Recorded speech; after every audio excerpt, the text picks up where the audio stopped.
afternoon, all, and welcome to today's webinar on Advocacy and Genetics on Capitol Hill. This webinar is the first in the series of 4 webinar trainings leading up to the 5th Annual Genetics Day on the Hill, which takes place on Thursday, July 15th. It's hard to believe, but just 2 short weeks away.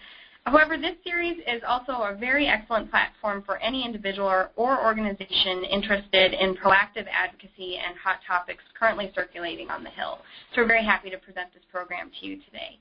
My name is Andrea Cornell, and I am the Advocacy and Health Policy Manager at Genetic Alliance, and I manage the Genetics Day on the Hill event, which is part of Genetic Alliance's annual conference activities. For those of you who have registered for the event, you've received an email update from me with details about the logistics of the event, this webinar series, as well as a link to an FAQ on the Genetics Day on the Hill website. This FAQ is especially helpful for those of you who are new to our Genetics Day on the Hill event. It includes details about the event location, how to prepare, what to bring, and any other logistics. I encourage you to visit the FAQ for any logistical questions about the event, any information that you need beyond what was distributed in the email that I sent just recently. The program for Genetics Day on the Hill, the FAQ, and even more information is available on the event website. We will not be reviewing those logistical items on this webinar today. I really encourage you to view the event website. And the event website is geneticalliance.org/geneticsday2010. Today's webinar will focus on the basics of meeting with congressional offices, including an overview of Congress, the legislative process, and strategies for communicating with policymakers. Our program will begin with a few words from James O'Leary, Genetic Alliance's Chief Innovation Officer, who will be stepping in for our President and CEO, Sharon Terry. James will provide insight into the Genetic Alliance advocacy experience and the significance of the genetics community coming together for a unique event like Genetics Day on the Hill. We'll then move to the bulk of today's program, which is an educational presentation on visiting the Hill and educating members of Congress from Frank Swain, Senior Vice President of the National Advisory and Advocacy firm, B&D Consulting. We will conclude our program with time for questions and answers. Bios for today's presentation, as well as Frank's slides, can be found on Genetic Alliance's webinar webpage. It's geneticalliance.org/webinars. So just a quick reminder to our participants, if you're not familiar with our webinar series, you're on mute throughout the entire call. Therefore, if you have any questions or comments at any point in the program, please type them into the questions function on your webinar panel. Genetic Alliance staff will collect all questions during the presentation, and I will ask some of our presenters on your behalf at the end of the program. So without further delay, I will turn it over to James O'Leary to provide us all with some context for Genetics Day on the Hill, the significance of the event, and what it means to Congress. Thanks for joining us today, James. Thank you, Andrea. And thank you to everyone who joined us today on the call. This is really kind of the first step in a series of webinars to really get people up to speed and ready and comfortable for the actual Genetics Day on the Hill. And I think that the interesting thing about Genetics Day on the Hill is it's just one point in time to meet people face-to-face to discuss your issues. But really, advocacy is a year-long process. This is just the start of a conversation about these topics and issues that we'll be advocating for and educating about all year long. Genetics Day on the Hill is a really unique event in that it brings together a range of stakeholders, really pieces of the story that need to be told for Hill staff to have a full understanding of the issues at hand. We have patients, we have providers, we have industry representatives, community-based organizations, disease-specific organizations, people from academia. It's just an endless list. The only people we don't have with us are government employees due to federal regulations. So really it's a huge stakeholder group, a huge story that we're going to be telling during the actual day on the Hill. And the goal really is to impact national policy, public policy in genetics and health, but also to raise the awareness and the education level of Hill staff. I can tell you from my own personal experience of being in D.C. that D.C. is a very changed place in the last 5 to 10 years. Really, the awareness around issues in genetics and health has drastically changed. There's kind of certainly a heightened awareness right now around healthcare reform, but also what's going to happen in the future kind of post-reform. everyone views health care reform as a first step. And certainly we view a lot of these other health and genetics issues that we're speaking about as next steps in the process. In addition to that, as I said, there's a goal not only of educating about these issues on that day, but also introducing yourself as a contact for Hill representatives and for Hill staff.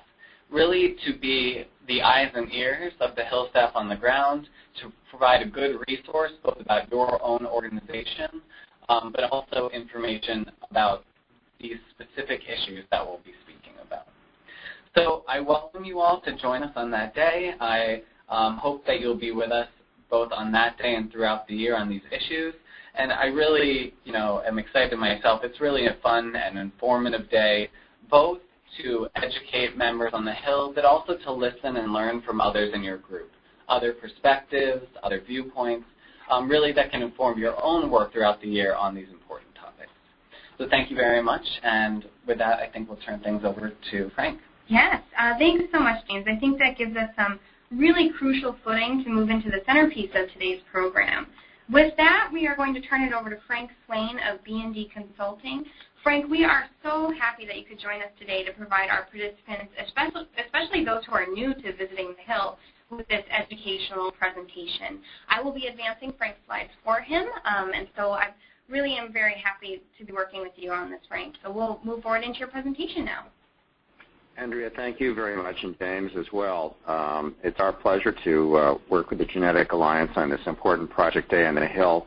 As some of you may know, our firm in general and myself in particular have had a long and very positive relationship with the GA on key issues, most particularly the Genetic Information Non-Discrimination Act, which we worked closely with the Genetic Alliance on for several years. And so it's really a great professional and personal pleasure that we're able to participate in this session. My goal is to really give people very practical kind of street-level information about what they might have in mind when they come to Washington in a couple of weeks to do these Hill meetings. We're going to try to run through the slides fairly quickly so that we can have a good amount of time for questions and discussions of any issues that come up. And so with that, Andrea, why don't we go to the next slide? We're really going to take the next slide, please, Andrea. Okay. Okay. We're really going to look at 4 segments. Quick discussion of what the Congress has made up now. This is the 111th Congress, and that's how everybody refers to it, so we will too. A very quick summary of the Genetic Alliance legislative issues, very quick because as both James and Andrea mentioned, there will be subsequent webinars on, I believe, each of the 3 major issues. So our purpose is just to discuss them and put them in the context of how you might, who and how you're going to do your visits. A little focus on the actual ebb and flow of a likely congressional meeting, and finally winding up with some do's and don'ts. Next slide, please. We'll go ahead and go on to the next one, Andrea. This Congress, as we know, this is the 2nd year of a 2-year Congress. Each Congress lasts for 2 years. Every member of the House of Representatives is up for re-election this year. 33 or 34 members of the Senate are up for election. The House consists of 435 members.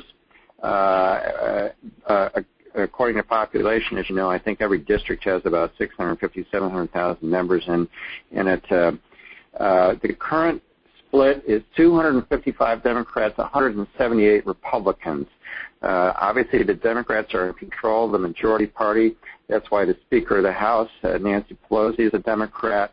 The House is a fairly tightly controlled group on the rules, and essentially what the Democrats want to do, they can get done without too much objection from the Republicans, especially given this margin. However, there are a number of Democrats and a number of Republicans across party lines. I'm not going to spend too much time on that because happily, in my view at least, many of the issues, if not all of the issues the Genetic Alliance is interested in really don't break down party lines. They really, It's really a function of getting people interested in your point of view now that it's a Democratic or Republican point of view. Speaker is Representative Pelosi from California, the San Francisco area. The House Majority Leader is Congressman Hoyer from suburban Baltimore, and the House Minority Leader is Congressman Boehner from Ohio. Next slide, please. As everyone probably knows, the Senate has 100 senators, 2 from each state. The gap now is very close, 56 Democrats, 2 independents, Senator Lieberman and Senator Sanders from Vermont, who usually vote with the Democrats. So that essentially means 58 Democratic votes. They had 59 until Senator Byrd's death, of course, earlier this week. So they have 58, 41 Republicans, 1 vacancy, the Byrd seat from West Virginia. So things are very tight in the Senate.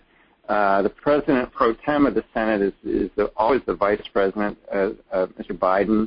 The President of the Senate. The President pro tem is the senior-most senator.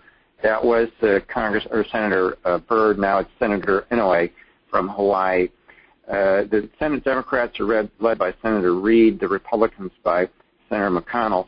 The thing to mention about the Senate is that it does require more of a consensus in the House, because under the rules, 40 votes can stop a bill through a filibuster, and so they do need to be a bit more consensus-oriented. Next slide, please. This is a summary of how a bill becomes law, and it's not our intent, obviously, to do Civics 101 here, but it is useful to know what stage, if you're coming in and you're interested in X issue, it's useful to know what stage that issue is in. And you actually have issues that are in at least 2 different stages.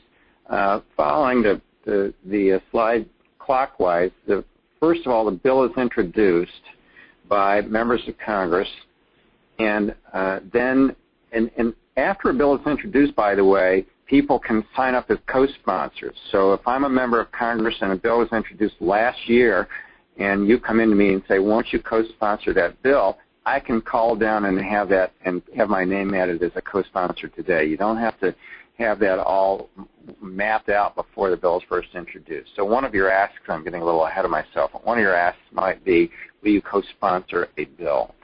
Then after the bill is introduced, it's referred to a congressional committee.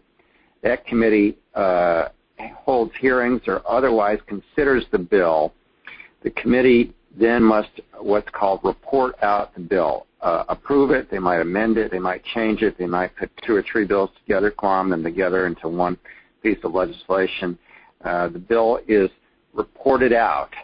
If the bill is never reported out of committee, that's a problem.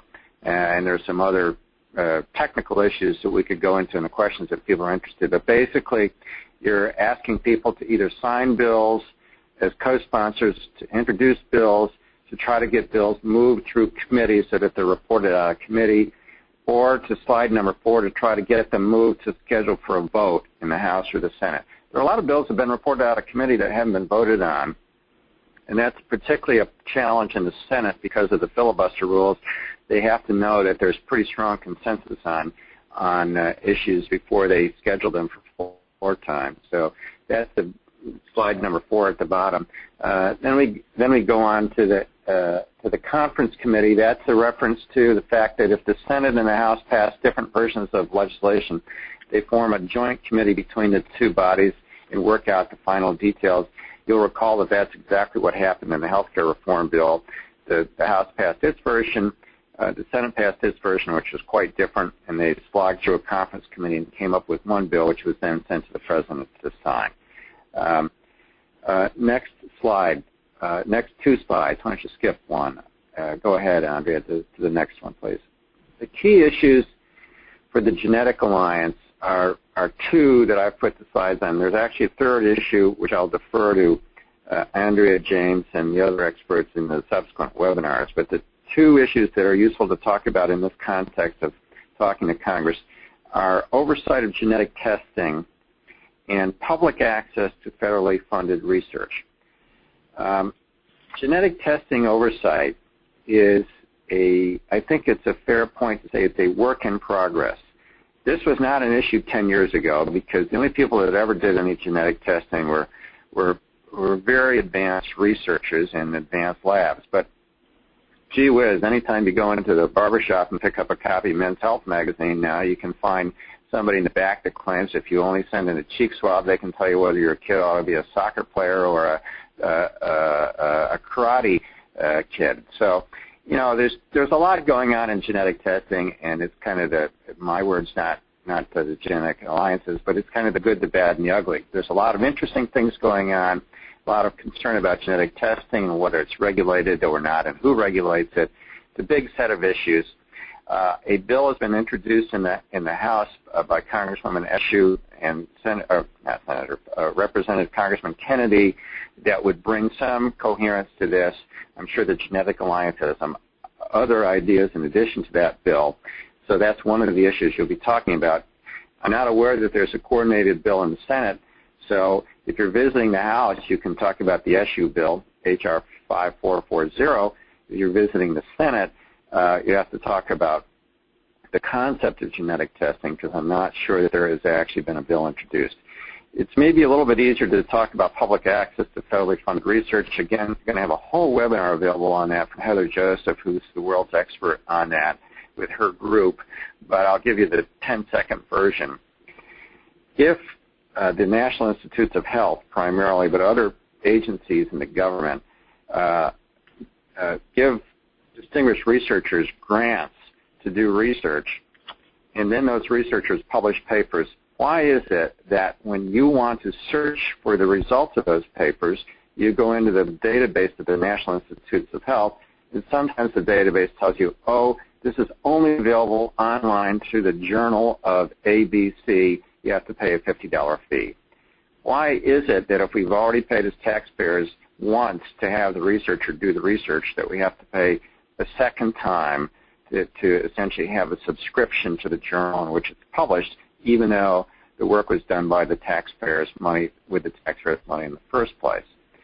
So there is a bill that's moving along that would indeed require that every major agency that supports scientific research, and there are a lot of other agencies besides NIH, they include the Department of Defense, the Agriculture Department, the Energy Department, NASA, and others, would have to make research available that's been funded by the public available for free online after a certain brief waiting period. Heather can get into the details of that next week. For purposes of today, the takeaway is that if you are interested in that issue and you want to, through your visits, advance that issue, there are two specific asks that you can do. One is you can ask the person that you're visiting, the office that you're visiting, to co-sponsor that legislation. There are, I think, identical bills or nearly identical bills in both the House and the Senate. So if you're in a Senate office, you can say, would you co-sponsor S 1373? If you're in a congressional office, a member of House of Representatives office, ask, would you co-sponsor H.R. 5037?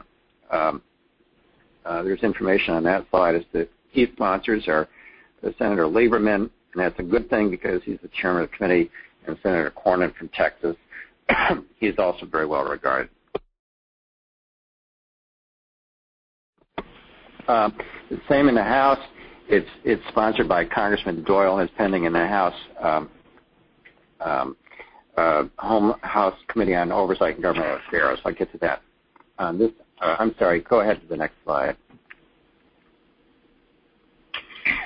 The committee jurisdictions. All of the legislation that you'll be interested in is going to be under the jurisdiction of one of these four committees. Basically, anything relating to genetic testing and genetic research is likely going to be under the jurisdiction of the Health, Education, Labor, and Pensions Committee in the Senate, called the Health Committee, and in the Congress, in the House of Representatives, the Energy and Commerce Committee, because they have jurisdiction over NIH and scientific research in many cases. In the Public Access Bill, because it's really changes the rules under which government information is released, is under the jurisdiction of what used to be called the Government Affairs Committee, and then over the last several years they added Homeland Security there. So it's the Homeland Security and Government Affairs Committee in the Senate, the Oversight and Government Reform Committee in the House. Next slide, please. So the Health Committee, this is the Senate Health Committee. The chairman is Tom Harkin, Democratic senator from Iowa. The senior Republican is Mike Enzi, a Republican from Wyoming. Next slide. In the equivalent committee in the House, the chairman is Congressman Waxman from the Los Angeles area, and the senior Republican on that committee is Congressman Barton from Texas. You may recall Mr. Barton was in the news a week or two ago on the BP issue. Fortunately, you won't be discussing that with him, presumably. And he is a very powerful fella on health and health research issues, so it's important to touch base with both of those folks. Next slide, please. The public access issue, public access for research information is under the jurisdiction of the Homeland Security and Government Affairs Committee. Senator Lieberman is the committee chairman, and he is a co-sponsor of the bill. And it's important that you talk to every Senate office, and the ask would be co-sponsor the bill with Senator Lieberman or push him to get the bill reported. The same can be said for Senator Collins. We believe Senator Collins is a supporter of the bill, but again, whether you're visiting her or other Republicans, the ask is the same. Would they co-sponsor the bill? Would they try to move it through the committee? Next slide, please. The public access bill in the House is under the jurisdiction of the Government Reform Committee. Congressman Towns, who represents a district in New York City, and Congressman Issa, who represents a district in Southern California, are the chairman and senior Republican, respectively. We believe that I believe that the Chairman Towns is considered to be positive on this. Again, next week Heather can give you the details, but both of those folks really need to be reminded of how important it is. Next, 2 slides, please.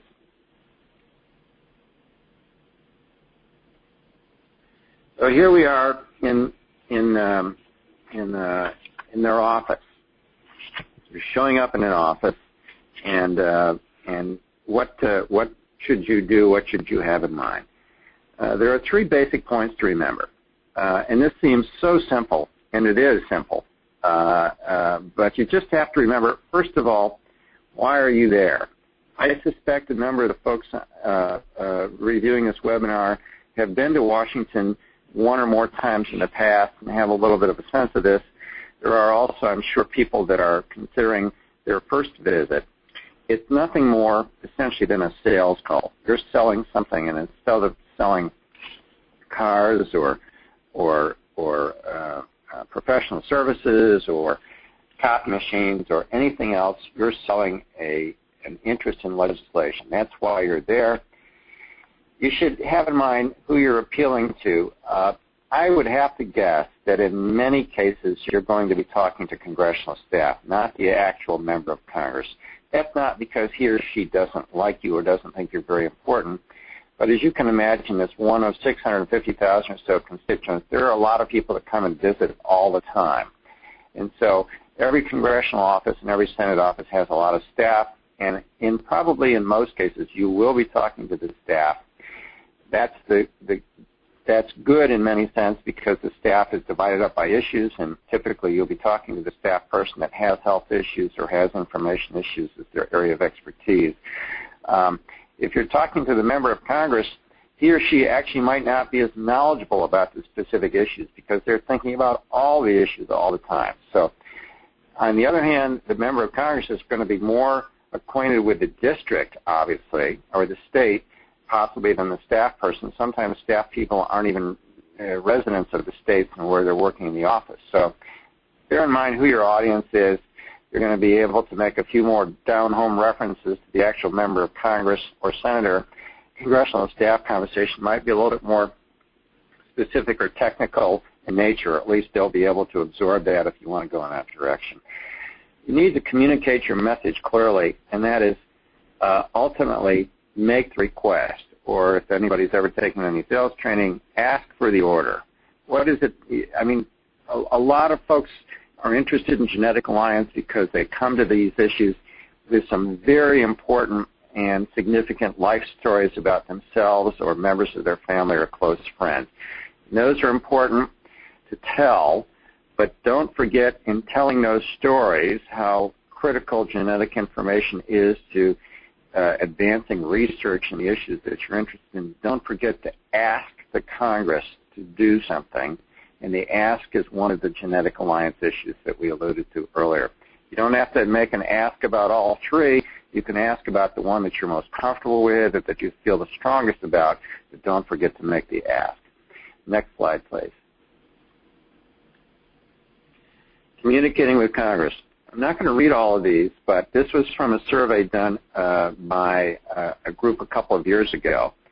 And if you go 1 through 10, you'll note that the common thread there is a connection with the actual constituent or a connection with the state or the district. And I didn't put it on the slide, but they asked for 25 different, they gave people 25 different options about what the most effective means of communication. And the 25th, the last ranking one, was visits from a Washington, D.C.-based lobbyist. So don't believe everything that you read about the world is controlled by lobbyists, because really the world is controlled by the energy with which you bring to this effort. And spontaneous letters and visits from constituents to members of Congress are the most important. Sharon Terry and James O'Leary are very good lobbyists, and they can make very effective visits on behalf of the issues. But to really get people interested in actually co-sponsoring and voting for something takes your input. There's just no two ways about it. Next slide, please. So here are a couple of frequently asked questions. They're slightly different than the ones that will be posted on your website because it's, as Andrea said, they don't relate specifically to the rooms and to the schedule.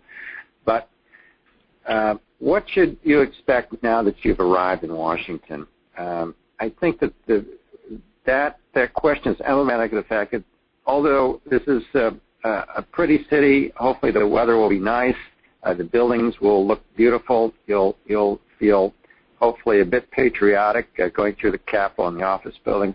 Essentially, the people that work in these offices are just like you and me. They put their pants on one leg at a time. They have lots going on in their lives. You just are selling your ideas to somebody that is no more important than anyone else, even though a few people think they are. And you really just need to communicate in plain English and make your ask very plain. What if you only meet with staff and not the legislature? We mentioned that a minute ago. Don't be insulted if they say, well, the senator is not here, or he or she is in committee, or they're on the floor, or even don't be insulted if they're meeting with somebody else. I'll tell you, having worked in Washington for a long time, it still is a mystery as to how scheduling decisions are made by most people in the Congress. And sometimes it's a mystery to their offices as well. So whether you're meeting with a staff or a legislator, it's a valuable meeting. If you've never been inside a congressional office, what should you expect? Don't expect anything very luxurious. In many cases, the home office that you have in your home is in better shape than the congressional offices. There's in some buildings quite small with a lot of people working in them. There may be safety hazards with extension cords running across the floor. It tends to, the members that have been in Congress a longer time tend to be able to hang around long enough to inherit the offices that are a bit more spacious. If your member of Congress has just been elected in the last 2 or 3 years, they're going to have more likely a small, cramped office on the upper floor of one of the buildings. The offices are given out in terms of seniority, not in terms of whether you're a Democrat or Republican. So a member like Mr. Waxman has a beautiful office. He's been in Congress almost 40 years. Some of the new members of Congress are up on the 5th floor of one of the House office buildings in conditions that probably would strike you as slightly more akin to a less developed country, but at any rate. What do I say when meeting with a legislator? I'm going to say I've had a lot of experience working with constituents, and I used to work a lot with small businesses at the Small Business Administration, and I was amazed. Most small businesses and individuals can get right in and speak their mind. The most tongue-tied people sometimes are the CEOs of large businesses who just have a kind of a rap down, and if they go off of it, they get confused. You should just talk to the person as a normal person, make your point. Don't be too overwhelmed by the nice pictures they have signed by the president on their wall or any other trophies or other mementos that they have in their offices. Just make your case very plainly. Tell them who you are, where you live, what you do, and why you're interested in the issue. Again, speaking to your personal experiences is really important. What if the staff seems unfamiliar with the topic? I think it's going to be a pleasant surprise if they are familiar with the topic, and I don't mean that in an insulting way. These staff folks have hundreds of issues that they're following, and as you know, in healthcare alone, that has a subset of hundreds of issues. How are the programs going to run? What about insurance? What about payments? We're really talking in large part through Genetic Alliance about research and health research-oriented issues. There are staff that are going to be familiar with those issues. Primarily, those are folks that work for members that are on the committees that we talked about earlier. If you're staffing a member whose principal committee is the Foreign Affairs Committee, that staff person is not likely to know a lot of the details about health issues. So if they're unfamiliar with it, take the time to educate them a little bit about it. If they're disinterested, take the time to try to just sell them into getting interested in it. And if you just can't make the sale, then there will be probably a leave-behind document that the Genetic Alliance will provide for you, and ask them to take a look at it and get back to you with any questions. Finally, what if you just don't like the guy or the gal that you're visiting? If you think that they're the sort of the south side of a horse looking north, and it's all you can do to hold your breath and walk into their office because you never voted for them and you gave money to all of their opponents, as they say in the New York cabbie business, forget about it. I won't give it with a New York accent.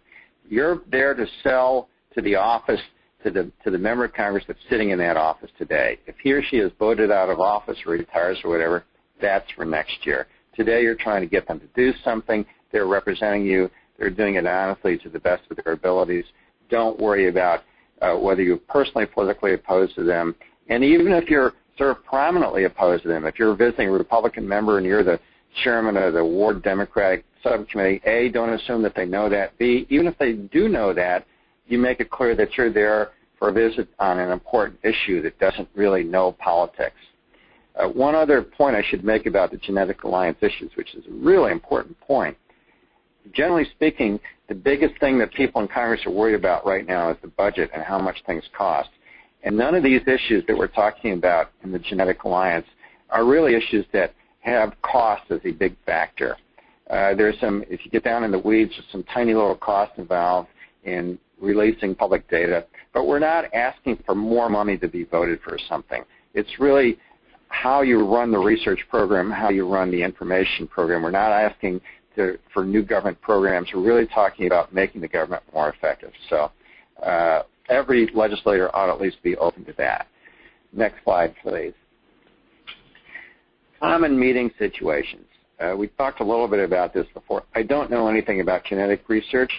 I'd be tempted to say, well, that's great, and I'm so glad I'm here to talk to you for a minute about it. And of course, if you're experienced and very knowledgeable about genetic research, as many of you are, this is not the time to give them a short course on it, but it's just the time to point out that genetic research, given the advances of science, is so much more available now. It has so many more applications.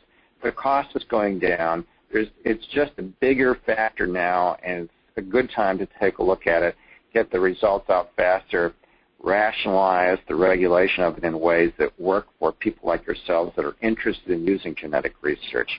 You don't have to have a long PhD thesis that you read to them. You're just basically asking, why should I tune into the genetic research channel as opposed to the other 100 channels I have on my office screen?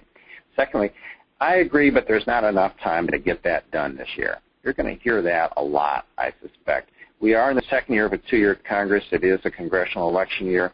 Essentially, a lot of hard work in the Congress is going to stop in August, and it's not going to be picked up again too strongly in the fall because they'll all be back running for Congress.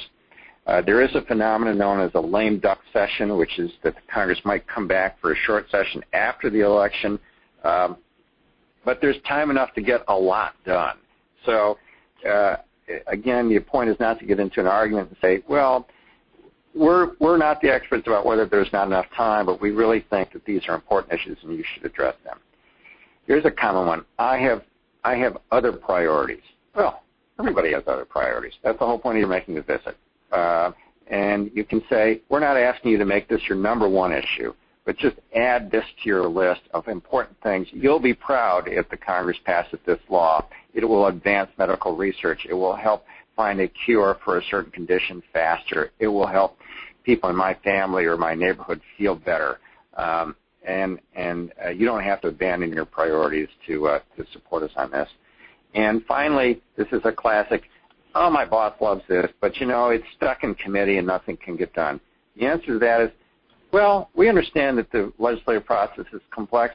Why don't you can your boss call the chairman of the committee? Can your boss call Senator Lieberman or Senator Collins and ask them to move that legislation? You know, a lot of things get done in Congress, really, not by email, but by members talking to members. So even if the staff persists, this is a great idea, but it's stuck, suggest that there might be some ways for them to help get it unstuck. Next 2 slides, please. I'm going to not read every one of these because I want to allow some time for questions. Basically, the do's are all positive, as you can imagine. Be polite and honest. Ask the legislature to support your legislation. Leave behind a fact sheet. Get the contact information. Almost everybody has cards these days. Get the card from them. Send a thank you note. By the way, the note does not have to be an old paper note. A thank you email is perfectly acceptable. And in fact, notes get sent, I think, to Columbus, Ohio to be checked for bad things in the envelopes before they go to Congress. So notes take a long time by snail mail to get to Congress these days. Emails are perfectly appropriate. It would be great to really keep the staff person in your email list, shoot them an email once in a while, try to follow up with a discussion. The next slide, please. Don't expect a lengthy meeting. Every once in a while, the stars might come in alignment and they'll spend more than 20 minutes with you. But a 10 to 15-minute meeting is kind of routine. Don't expect fancy digs. If the congressman or woman isn't there, they might be able to bring you into their office and have the meeting. But I've been in probably more meetings which have been in front of the receptionist desk with 3 people standing, somebody sitting in the corner of a chair. At least you're here in the summer where people aren't holding overcoats and there's ice and snow all over. But the conditions are not great in the offices necessarily. Don't assume any level of knowledge on the part of the folks you're talking with about the specifics of your issue, and so be prepared to give them a really basic information and make reasonable requests. And don't forget to make your proposal, to make your ask, and to get the contact information. Obviously, this very rarely happens. People very rarely argue with you. But if somebody's, for whatever reason, inclined to argue, say, you know, that's a very good point. Let me check and get back to you on that. But we think we're right anyway. Finally, the next slide, please. I'm assuming that the Genetic Alliance will have a system for compiling these meeting reports. The long-term importance of this exercise is to give you information that you can pass back to Sharon and James and Andrea and the other folks at GA about what members of Congress might be excited about this.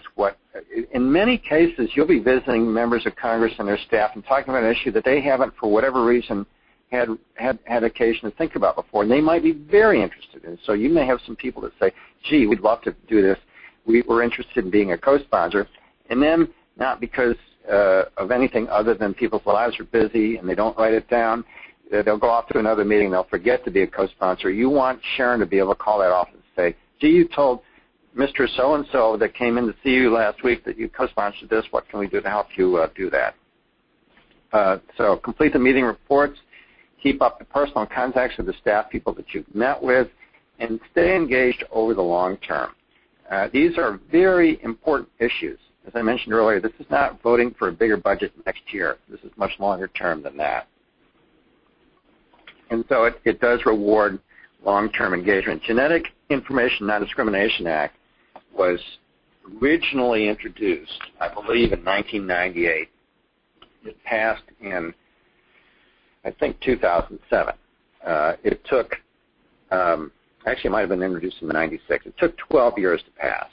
Important things sometimes do take a long time, and it wouldn't have gotten done without the input directly from many of you, and many of you that would be that are coming in later in July. That's it for me, Andrea, and I'll be happy to take questions. Wow, that was truly excellent, Frank. Your presentation has just been a phenomenal resource for our Genetics Down the Hill participants. During the presentation, we had quite a few questions submitted from the audience, so we will move now to the Q&A portion of the program, but please do continue to ask questions as they arise. You can use the question function on your webinar panel. Frank, the first question is just kind of another sort of basics of Congress question, but also putting, our issues in the larger context of what's going on.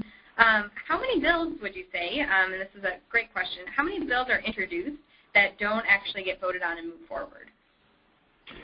I think, and I used to know the numbers a little bit better, I think in a given 2-year Congress, it's not unusual for 10,000 bills to be introduced in the House and 2,000 or 4,000 in the Senate. I may be a little high on that. As to the number that become law, probably a couple of hundred. So getting it voted on in the final on the floor of the House or the floor of the Senate, that's probably not more than a few percentage of the bills that are introduced. But what happens is that the bills that are introduced are many times combined or amended into other bills. The health care reform bill, for example, lots of people introduced lots of bills, and really a lot of those best ideas or important ideas, those are my words, were pulled together and put in the final single bill. So a lot of bills introduced, and not nearly so many passed. That's why continued pressure after the introduction is so important. Great. And then we have a couple questions just sort of about the meeting itself with congressional staff. One person, and this is actually something I've been encountering myself in going on Hill visits, sometimes we will encounter a staff member who has, will go around the room and people will introduce themselves as, that they work in this profession or they're from this organization. And one person will say, well, and I'm a genetic counselor. And the staffer will say, oh, wow, my sister's a genetic counselor. And the conversation can get derailed in some respects towards a personal conversation at sometimes between one individual and the staffer when there's, for Genetics Downhill, there'll be probably 4 or 5 individuals in each group. How would you say is the best way to, what's a good balance between, establishing those personal contacts, making that personal connection with the staffer, but then also staying on topic and ensuring that the ultimate message is still delivered? Oh, that's a great question. And because it happens so often, it happens either for the reason that you suggested, that somebody has a connection with something that somebody said, or somebody's brother-in-law works for the same company, or how's the college football team going to do this fall, and so on and so forth. Sometimes it happens intentionally if the staff person or the member of Congress doesn't really want to talk about the issues, so they try to divert the conversation. I think that's less likely on these issues at this point. But 2 points. One is if there is a group of you and you can meet for a minute ahead of time outside the office, it is useful to establish and designate one person to kind of take the lead and tee the conversation up. That person shouldn't dominate the conversation, but you might try to designate one person, he or she is in charge of keeping it on target. So after you talk for a minute about somebody's sister-in-law who's actually also a genetic counselor, then that person says, that's great. Now, the reason we're here, Mr. Jones, is to talk about HR 1234. If you can't do that ahead of time and coordinate that among yourselves, then it's perfectly appropriate to sort of try to, after you let that go on for a minute or two, to try to bring it back to the subject at hand. Because everybody knows that we're there to talk about the subject at hand, which is the Genetic Alliance issues. And if people want to talk more about their connections back in the district, that's a terrific thing to do offline or after the meeting or by email. Excellent. And then we've got a couple more questions here on our end. One question, actually, to keep kind of along the lines of bills being introduced. We just recently got a question about, do bills need to be resubmitted with each Congress? And this is actually a really nice question, especially around the Genomics and Personalized Medicine Act, which is a bill that has, some congressional history, especially, a lot of people actually knew it from in the Senate.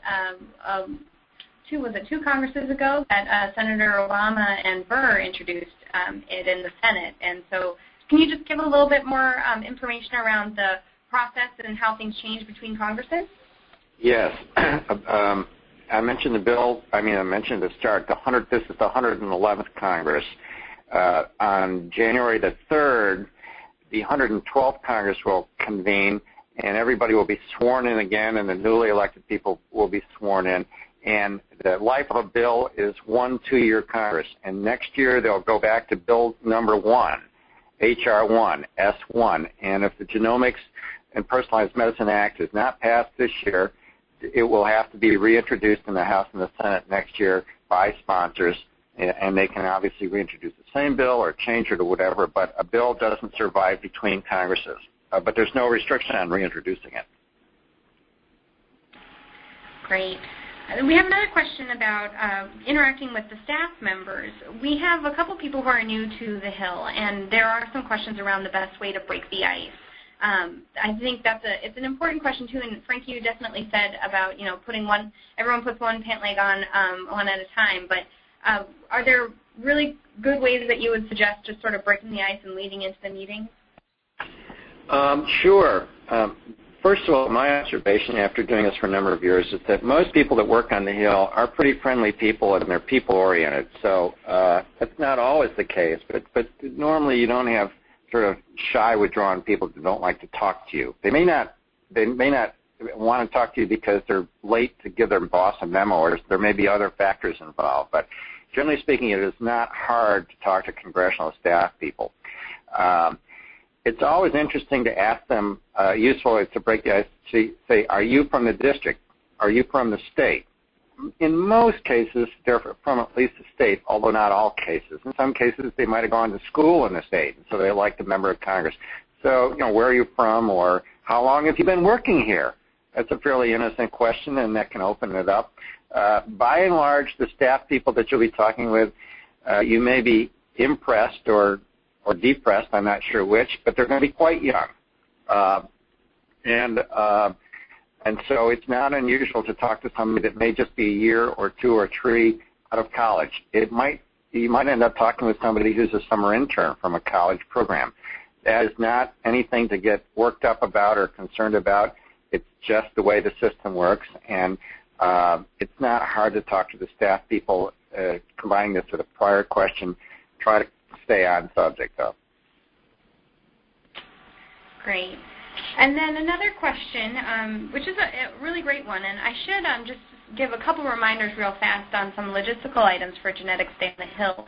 Each group is going to meet at the Reserve Officers Association on Capitol Hill, where they'll check in, they'll receive their list of appointments, their group assignment. We have a continental breakfast arranged, and then you'll sit with your group, go on a series of 3 appointments. Each group will actually have a group leader designated to that group. And that group leader is normally an experienced advocate on the Hill who's participated in Genetics Day on the Hill in previous years, or who has some professional tie that brings them to the Hill often. So they'll go on a series of 3 meetings, come back to the Reserve Officers Association for lunch. There'll be another series of 3 meetings, and then we'll do a debrief at the Reserve Officers Association. So that's kind of the hub for Genetics Day on the Hill. So it is, as we kind of talk a little bit more and more about moderating the conversations with the staffers, we will have a group leader who will be in charge of moderating that conversation in the actual meetings. So Frank, probably one last question for you is, what is the best way to measure your impact on the Hill? And you talked a fair amount about following up with the staffers, especially as these staffers hold so many meetings and talk about this wide diversity of issues, what really would you say is the best way to measure your impact, and how will participants know if they've impacted the work of the particular office they visited? Oh, that's a great question, Andrea, and I've got a couple of thoughts. Ultimately, the best way to measure your impact is if a bill that you're interested in gets passed or a change is made in the bill that you're advocating that change, if whatever you're asking for gets done. Now, as we discussed, in many cases it takes a long time for something to get done. I know the public access legislation has been, one version or another has been being discussed on the Hill for probably at least 6 years. And every year they get closer with more support, and they hone down the levels of the areas of disagreement. So first answer is, does it get passed? I think the second answer is, does the member that you're visiting actually do something as a result of your visit? Does he or she add their name as a co-sponsor to the bill? Does he or she call the chairman of the committee or the sponsor of the bill and say, we really think this is, this would be important to my constituents for you to get this done? Do they take some action? And if they're going to, would they write a letter to the co-sponsor of the bill and say, I support this and please pass it? And if they do, then they're probably going to send you a copy of that letter. But I think a very basic level of success can be measured. Can you keep the staff person engaged in a discussion on genetic issues or other issues if you're with other groups, but it's genetic issues here with the Genetic Alliance, obviously. And that's difficult because these folks are usually very smart people and they're usually very curious people, but they have got 101 issues. And they don't always seem to have the time to sort of discuss issues if they don't have to worry about voting on them that day. So to get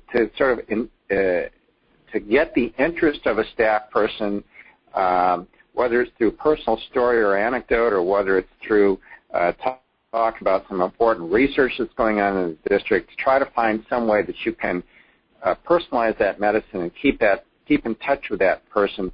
That's going to be a successful visit. And, of course, Andrea and Sharon and James and the other Genetic Alliance people that do talk to the Hill more regularly, they can certainly provide feedback on when these visits have been successful. As I mentioned, in almost any process like this, there will be some new sponsors of legislation. There will be some new movement on the bill. It's hard to predict that if you have 100 meetings that you're going to get, on average, X number of new co-sponsors, but there will be some benefit, and it's fun to track that, and it's important to track that. Great, and Frank, I promise this one's the last one. We got a great question. Can we ask why a Congress member is not a co-sponsor of a bill? Will the staff member be able to say if or why a member is against a bill in the meeting? That's a great question, and I think it's absolutely possible. And as long as it's possible to ask members of Congress anything about what they're doing, as long as your question is polite and based on the merits. And I think that the answer is you want to try to distinguish between an answer, why haven't you co-sponsored it, and one answer might be, I haven't had time to study the issue. Great. Well, I hope you do now because we're giving you this information. A second answer might be, gee, this is kind of technical. It's not the sort of issue the member usually gets involved with. Well, we can give you enough technical information, non-technical information to get you comfortable with it. C, maybe he defers to Congressman so-and-so, who is our state's expert on health. Well, then we'll go visit Congressman so-and-so and ask Congressman so-and-so to call back Congressman Jones and tell him to. So there's lots of reasons that they might not co-sponsor. And again, I would expect that in many cases of your Genetic Alliance issues, it's not any strong opposition. They may just not know about it. They may not have focused on it. There's a bit of healthcare fatigue after the fight for a year and a half over healthcare, and my guess is that a lot of people have gone off and started thinking about some other issues, climate change or whatever Afghanistan, whatever the case may be. Part of your goal is to say, that we're not asking for another healthcare reform bill. We're just asking for a little rifle shot of a change in program or policy that's going to make such a big difference, and we hope you can take a look at it. Great. Thanks so much, Frank. This has been a really excellent program. We are just about out of time. I want to thank our speakers for such an informative discussion, and I apologize to those of you who submitted questions and we were unable to get to them. I will work with Frank and James in providing answers to questions, and I'll respond to you directly via email. We will also use the questions from today to inform the Genetics Day on the Hill FAQ that's currently available on our website. Again, the website for the event is geneticalliance.org/geneticsday2010. We will work to make the recording of today's webinar as well as the other 3 webinars in the Genetics Day on the Hill series available as soon as possible. We anticipate having at least this webinar available in 1 week. I'll send an email to registrants of the event when it has been posted to the Genetic Alliance resource repository so you know where to go to find it. The next 3 webinars in this series, preceding Genetics Day on the Hill, will focus on the 3 issues we'll bring to Capitol Hill. Thank you so much, Frank, for giving a nice preliminary introduction to them. These issues will be public access to federally funded research results, public participation in clinical research, and genetic testing oversight. The public access webinar will be this coming Tuesday, July 6th at noon Eastern Time. We have a webinar scheduled tentatively for the following day, Wednesday, July 7th at noon. That one is still being solidified with speakers, so we will make a registration for that webinar available shortly. The final webinar in the series will be on genetic testing oversight, which will be a major issue at Genetics Day on the Hill. It's an issue that has really engaged a great deal of discussion, so we're excited for this webinar in particular as well. And that will take place on Thursday, July 8th at noon, so that's 1 week from today.